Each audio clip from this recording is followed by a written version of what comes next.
Hi everyone, this is me Ananya and you're watching Study Time with Ananya. So today in this video, I am going to teach you History Class 11th NCERT Chapter 2 Writing and City Life मतलब लिखावट और शहरी जीवन। लिखावट क्या होती है?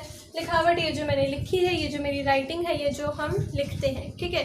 City life शहरी जीवन, ठीक है। इस चैप्टर में हम क्या पढ़ेंगे? अगर मैं आपको इस चैप्टर का ओवरव्यू दूँ तो इस चैप्टर में क्या है कि राइटिंग जो है कहाँ से इमर्ज हुई थी, कितने साल पहले हुई थी, शहरी जीवन पहले भी जिया जाता था, इसके जो सबूत है वो मिले हैं हमें मेनली मेसोपोटामिया सिविलाइजेशन में। उसके बाद जो है मेसोपोटामिया सिविलाइजेशन के कई सारे नाम हैं जैसे सुमेरियन, अक्कड़, एसारिया सिविलाइजेशंस, ये सब। लेकिन ये जो है ये टाइम के साथ जो है नेम्स में चेंजेस आने लगे, जैसे कि पहले भारत था अब इंडिया हो गया है, वैसे ही, ठीक है। सो ये चैप्टर है और ये इस वीडियो का पार्ट 1 है। नोट्स आपको इस चैप्टर के डिस्क्रिप्शन बॉक्स में मिल जाएंगे।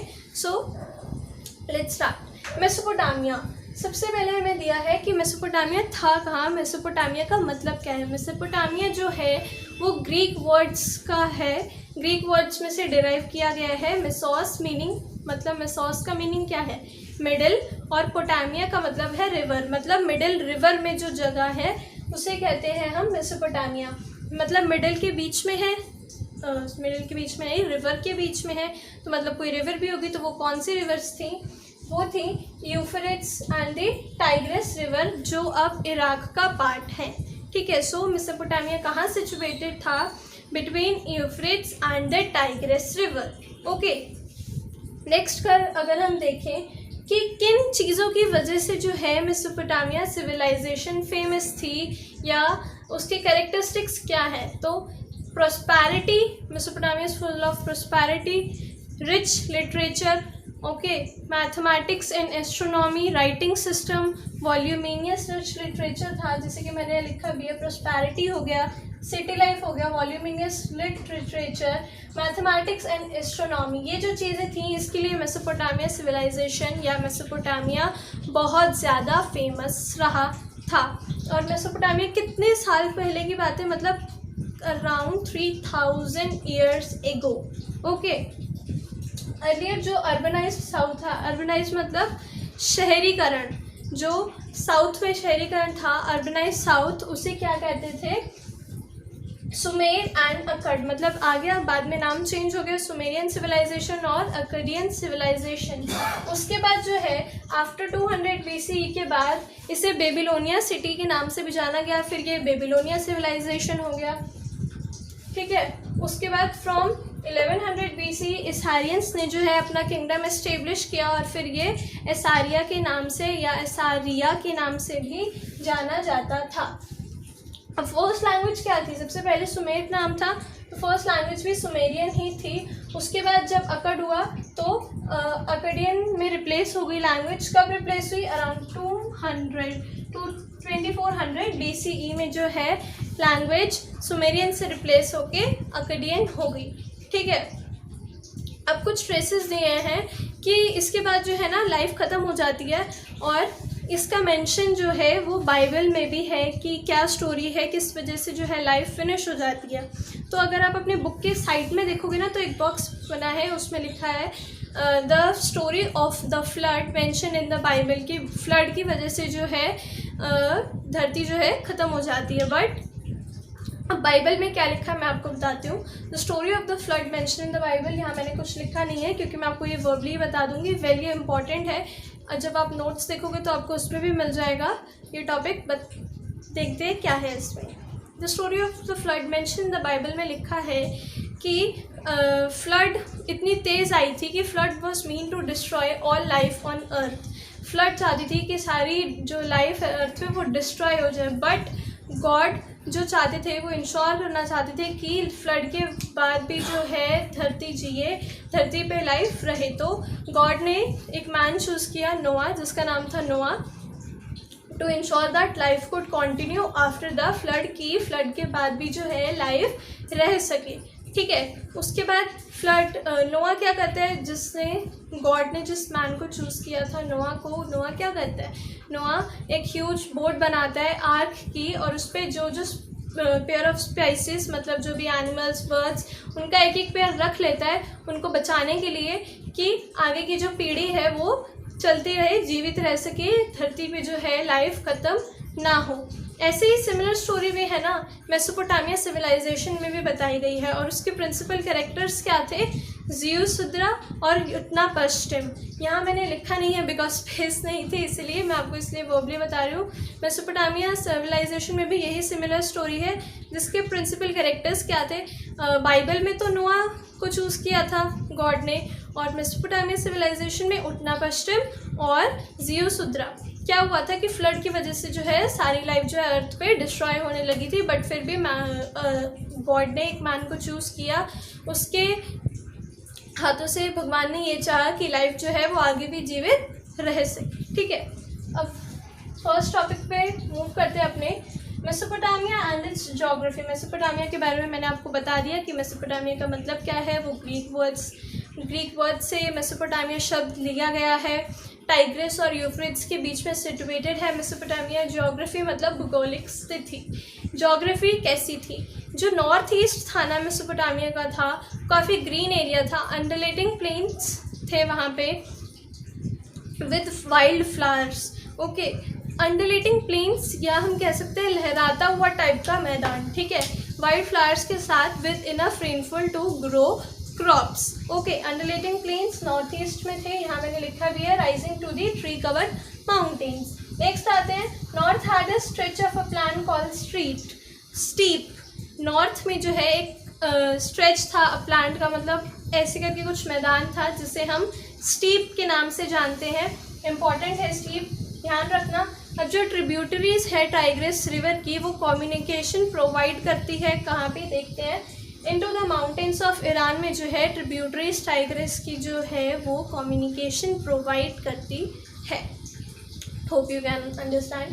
आगे आते हैं तो साउथ जो है डेजर्ट है, जहाँ पे फर्स्ट सिटीज़ एंड राइटिंग जो है इमर्ज हुई थी। South is a desert where first cities and writing emerged. Next आते हैं तो वहाँ पे कैरी लोड्स भी किए जाते थे। लोड्स किस चीज़ का कैरी किया जाता है, सिल्ट का। सिल्ट क्या होती है, फाइन मड मतलब चिकनी मिट्टी। ठीक है, नेक्स्ट आते हैं जो कैनल्स थी ना, पुरानी कैनल्स, वो किस तरीके से काम करती थी, इरिगेशन कैनल्स की तरह काम करती थी। और किन फील्ड्स में थी वो, वीट की फील्ड में, बार्ले की फील्ड में, पीस की फील्ड में और लेंटिल्स की फील्ड में। सो ये हो गया मेसोपोटामिया और उसकी भूगोलिक स्थिति, मतलब Mesopotamia and it's geography. Next topic पे मूव करते हैं, द सिग्निफिकेंस ऑफ अर्बनाइज्म। अर्बनाइज्म क्या होता है, अर्बनाइज्म मतलब शहरीकरण। हम इस चैप्टर में मेनली पढ़ ही सिटी लाइफ के बारे में रहे हैं। कीप इन माइंड, ओके, कि सोचो इतने साल पहले भी किसी जगह पे मेसोपोटामिया में जो है सिटी लाइफ हमसे 3000 साल पहले भी रह चुकी है। सबसे इंटरेस्टिंग और इजी चैप्टर है ये बुक का। सो टॉपिक पे वापस आते हैं, द सिग्निफिकेंस ऑफ अर्बनाइज्म। जैसे कि मैंने बताया कि सिग्निफिकेंस क्या था, शहरीकरण का या शहरी जीवन का। सो जो इकोनॉमी थी वो उस टाइम पे स्पेयर्स में डेवलप हुआ करती थी, स्पेयर्स में डेवलप हुआ करती थी। नेक्स्ट पे आते हैं तो जो फूड प्रोडक्शन था ना, वो एक एडवांटेज था पीपल के लिए टू क्लस्टर इन टाउन्स, कि फूड प्रोडक्शन की वजह से जो है वो एडवांटेज बन गया था। उसकी वजह से पीपल जो है टाउन्स में जाके रह सकते हैं, क्योंकि अभी हमें पता चलेगा क्यों वो एडवांटेज था। आगे बढ़ते हैं, एडवांटेज बन गया था, एक्सचेंज होते थे। देखो फूड प्रोडक्शन जो है ना और जो एग्रीकल्चर प्रोड्यूस है वो काफ़ी तरह से मेसोपोटामिया से इधर से उधर भेजा जाता था, क्योंकि मेसोपोटामिया जो था वो उसके पास काफ़ी फ्यू मिनरल रिसोर्सेज थे, तो उसकी वजह से वो जो है काफ़ी चीज़ें जो है अपनी दूसरे जगहों पे भेजा करता था। तो इसके लिए इंटरेक्शन ज़रूरी है, राइट। विदाउट इंटरेक्शन आप क्या कर लेंगे, आप कुछ भी नहीं कर पाएंगे। इंटरेक्शन या कम्युनिकेशन ज़रूरी है इसके लिए। सो कॉन्टीन्यूस इंटरेक्शन भी देखा गया है, सबूत मिले हैं कॉन्टीन्यूस इंटरेक्शन के। किस पे मिले हैं, टैबलेट्स पे जो ना क्ले के बने होते थे, वो नेक्स्ट टॉपिक में है, टैबलेट्स ऑफ क्ले।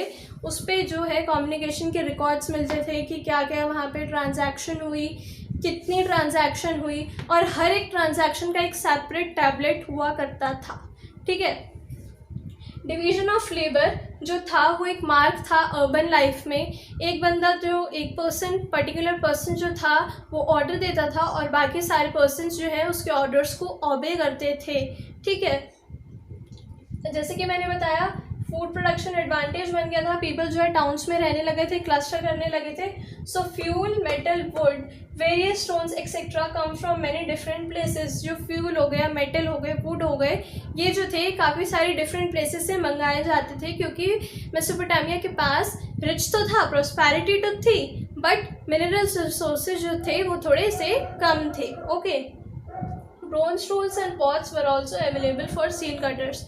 टूल्स तो थे ही थे, लेकिन ब्रोंज टूल्स भी थे और पॉट्स भी थे सील कटर्स के लिए। नेक्स्ट टॉपिक पे मूव करते हैं, movement of goods into cities की मूवमेंट क्या थी गुड्स की सिटीज़ में, किस तरीके से हुआ करती थी, क्या रेगुलेशन था, अगर रेगुलेशन था तो उसके लिए कोई ऑर्गेनाइजेशन होगा उसको कंट्रोल करने के लिए, क्योंकि एक पर्टिकुलर बंदा जो है या एक पर्टिकुलर पर्सन पूरी रेगुलेशन को कंट्रोल नहीं कर सकता कि कौन से गुड्स जो है कहाँ कहाँ भेजने हैं या कहाँ कहाँ से आने हैं, क्या चीज़ मंगानी है, क्या चीज़ भेजनी है। और जो है मैं बता दूं, एक्सचेंजेस सबसे पहले ना साउथ एंड मेसोपोटामिया ने ही स्टार्ट किया था, इससे पहले एक्सचेंज नहीं हुआ करता था। So the topic is movement of goods. मैंने जैसे कि बताया कि Mesopotamia has very few mineral resources, most parts of the south lacked stones for tools, मतलब टूल्स की भी स्टोन्स की भी कमी थी टूल्स के लिए। और जो वहाँ पे अवेलेबल था इराकी डेट पाम और पोपलर। पोपलर क्या होता है, a kind of a tulip tree, जो इतनी अच्छी कंडीशन नहीं थी कि उसकी व्हील्स बनाई जा सके या कार्ट व्हील्स बनाई जा सके या उसकी बोट्स बनाई जा सके, तो उसका भी मूवमेंट हुआ करता था। अब मेसोपोटामियन जो है उसके पास अबंडेंट टेक्सटाइल्स थी अपनी, तो वो उनका ट्रेड कर देता था, क्योंकि उससे भी तो बदले में कुछ चाहिए, अगर जिससे कुछ बदले में चाहिए हमें, उससे कुछ देना भी तो पड़ेगा। सो जो है वो अपनी अबंडेंट टेक्सटाइल्स को ट्रेड करता था और एग्रीकल्चर प्रोड्यूस को भी ट्रेड करता था। किन चीज़ों के लिए ट्रेड करता था, जैसा कि मैंने बोला एक्सचेंजेस भी साउथ एंड मेसोपोटामिया ने ही पहले स्टार्ट किए थे। तो अगर हमें कुछ एक्सचेंज करना है तो अपनी पहले हमें कोई आइटम देनी पड़ेगी, तभी तो हम रिवर्ट में कुछ ले पाएंगे किसी से। तो वो क्या देता था, wood, copper, tin, gold, shell, silver और various stones from Turkey, Iran और गुल्फ। कहाँ से करता था ये सारी चीज़ें, टर्की हो गया, ईरान हो गया और अक्रॉस द गुल्फ। राइट, आगे आते हैं। सो जैसे कि मैंने बताया एक पर्टिकुलर पर्सन ये सब कंट्रोल नहीं कर सकता, इसके लिए कोई सोशल ऑर्गेनाइजेशन होगी टू इक्विप फॉरेन एक्सपीडिशंस, मतलब फॉरेन से जो सामान आते थे उसके लिए एक प्रॉपर तैयारी होनी चाहिए थी, तो उसके लिए ऑर्गेनाइजेशंस ज़रूरी थी। फॉरेन एक्सपीडिशंस क्यों लिखा है, क्योंकि वो अलग अलग जगह से ट्रेड करता था, जैसे कि टर्की हो गया, ईरान हो गया और गुल्फ हो गया। अगर आपको ये वेरी शॉर्ट आ भी जाए तो आप लिख पाओगे कि मेसोपोटामिया किन किन जगहों से ट्रेड करता था। ठीक है, और अगर हम चीपेस्ट मोड देखिए उस टाइम का, तो वो ओवर वाटर है, उस टाइम का नहीं चीपेस्ट मोड ऑफ ट्रांसपोर्ट। अगर हम इस टाइम का भी देखिए कि अगर हमें गुड्स को ट्रेड करना है या इंपोर्ट करना है या एक्सपोर्ट करना है, तो water is the cheapest mode of transport, ये तो आप लोग को भी पता होगा। तो उस टाइम पे भी जो है चीपेस्ट मोड था वाटर ट्रांसपोर्ट का। अब जो है जो कैनल्स थी और जो नेचुरल चैनल्स थे एशियन मेसोपोटामिया के, वो काफ़ी अच्छे रूट थे between large and small settlements. ठीक है, जो मतलब कैनल्स थी और जो भी चैनल्स थे एशियन चैनल्स मेसोपोटामिया के काफ़ी अच्छा रूट प्रोवाइड करते थे, चाहे वो छोटी सेटलमेंट के लिए हो या चाहे वो बड़ी सेटलमेंट के लिए हो। इसमें ये भी बताया मैंने, यहाँ लिखा नहीं है बिकॉज ऑफ लेस स्पेस, कि यूफ्रेट्स जो है, यूफ्रेट्स रिवर है, वो आगे जाके एक वर्ल्ड रूट बन गया था। वो कैसे बना था इस चैप्टर में नहीं दिया है, वो हम नेक्स्ट चैप्टर में जो रोमन एम्पायर है, एम्पायर अक्रॉस 3 कॉन्टिनेंट्स, उस चैप्टर में पढ़ेंगे कि यूफ्रेट्स रिवर जो है कैसे वो वर्ल्ड रूट बना था। ठीक है, नेक्स्ट टॉपिक पे मूव करते हैं, the development of writing. Writing कैसे डेवलप हुई, अभी तक तो हम सिटी लाइफ के बारे में पढ़ रहे थे, अब राइटिंग का भी जो है मैं आपको इस फर्स्ट पार्ट में थोड़ा सा इंट्रो दे देती हूँ कि राइटिंग कैसे डेवलप हुई। जैसे मैंने बताया पहले लोग, हमें जितना पता है कि अब तो हम पेजेस पे लिखते हैं, नोटबुक्स हैं, डायरीज़ हैं, नोटपैड्स हैं, कॉपीज़ हैं, बट पहले के टाइम पे इतनी टेक्नोलॉजी नहीं थी कि पेजेस वगैरह हों, तो वो क्ले के टैबलेट्स बनाया करते थे। मेसोपोटामिया सिविलाइजेशन में क्ले के टैबलेट्स जो बनते थे उस पर ही वो लिखा करते थे। इसका भी एक पर्टिकुलर प्रोसेस है जो इम्पॉर्टेंट है, वो हम नेक्स्ट टॉपिक में या नेक्स्ट वीडियो में कवर करेंगे। सो इसमें ये है कि अराउंड 3200 BCE में जो है फर्स्ट टैबलेट मेसोपोटामियन में बना था। और कैसे पिक्चर्स हुआ करती थी, कुछ अजीब से साइंस थे, कुछ नंबर्स थे जो टैबलेट्स पे लिखे गए होंगे। ठीक है, ये टैबलेट्स बनाने की ज़रूरत क्यों पड़ी? ये जो इतना ट्रेड होता था, मूवमेंट किया जाता था गुड्स का इधर से उधर, इनको एक रिकॉर्ड भी तो होना चाहिए था ना कि कितना ट्रांजैक्शन हुआ है या कौन सी चीज़ कहाँ से कितनी क्वांटिटी में आई है, उसकी क्वालिटी कैसी थी, उसके लिए रिटन ट्रांजैक्शन या रिकॉर्ड तो होना चाहिए। तो उसी के लिए जो है राइटिंग सबसे पहले मेसोपोटामिया में डेवलप हुई थी। कब हुई थी? अराउंड 3200 BCE में। कैसे पिक्चर्स थी? जैसे कि कुछ साइंस थे, नंबर्स थे। आप अपने बुक में देखोगे तो आपको इमेजेस मिल भी जाएंगी। ठीक है, 500 लिस्ट मिली है, 500 नहीं सॉरी 5000 लिस्ट ऑफ, जैसे कि ऑक्सन हो गया, फिश हो गई, ब्रेड लॉब्स हो गए, इन सब की। और जैसे कि मैंने बताया ट्रेड के लिए टैबलेट्स यूज़ होती थी और मूवमेंट ऑफ गुड्स के लिए। और जो टेम्पल है उरुक में, जो उरुक साउथ में जगह है, उरुक और ये सब मेसोपोटामिया की ही जगहें हैं। तो उरुक जो है साउथ में सिचुएटेड है। वहाँ के टेम्पल में जो भी गुड्स आते थे, जो भी वहाँ पे ट्रांजैक्शन या रिकॉर्ड होता था, उसके लिस्ट जो है वो इन टैबलेट्स में लिखी जाती थी। ठीक है, सो ये जो था मैंने अपने ब्लैक बोर्ड पे लिख के रखा था। एक टॉपिक मैंने यहाँ नहीं लिखा है जो मैं आपको बता देती हूँ, वो आपके बुक में जो है अलग से बॉक्स में बना हुआ है, द वार का हेड। अगर हम हिंदी में बोले तो वार का शीश। ये भी इम्पॉर्टेंट है, देखो इस पे क्वेश्चन आ जाता है 3 या 4 या 5 मार्क्स का। वार का शीश आप अपने बुक में पढ़ोगे तो it was sculpted in white marble में बनाया गया है। मिला है एविडेंस, मिला है इसका कि उस टाइम का सबसे डेलिकेट मॉडल रहा होगा उस वुमेन का, कि जो किसके लिए एडमायर था, उसके माउथ के लिए, उसके चिन के लिए, और उसके फेस के लिए, और उसके हेड के लिए। और उसके हेड पे एक ग्रूव में मिला है, शायद किसी ऑर्नामेंट को वो प्रेजेंट करता हो, या मतलब ग्रूव मतलब ताज मिला है उस वुमेन पे। जो स्कल्पचर है उसका आइस का कलर विटामिन ब्लू है, ब्लैक है इनलेस में। और लपीस लसूली भी जो एक स्टोन या काइंड ऑफ मटेरियल है वो यूज़ किया गया है। और लपीस लसूली ना उस टाइम की सबसे महंगी मतलब एक्सपेंसिव रही होगी।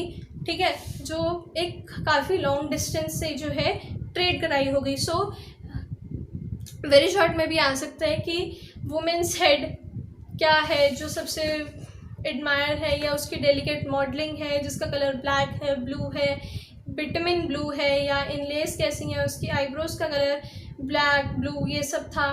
तो और वो लपीस लसूली का था जो काफ़ी एक्सपेंसिव मटेरियल है, एक लॉन्ग डिस्टेंस से ट्रेड कराया होगा उसको स्कल्पचर करने के लिए। सो ये है सारा आपका डिस्क्रिप्शन द वार का हेड का, मतलब अगर हम हिंदी में बोले तो द वार का शीश का। So this is it for this topic and this video, not for topic, this is the video, sorry. Next topics हम नेक्स्ट वीडियो में कवर करेंगे। इस चैप्टर के नोट्स मैं आपको फिर से बोल रही हूँ डिस्क्रिप्शन बॉक्स में मिल जाएंगे। एंड प्लीज़ इस वीडियो को लाइक कर देना, शेयर कर देना, चैनल को सब्सक्राइब कर देना। टिल दैट टाइम, जब तक मेरी नेक्स्ट वीडियो नहीं होती। Bye bye.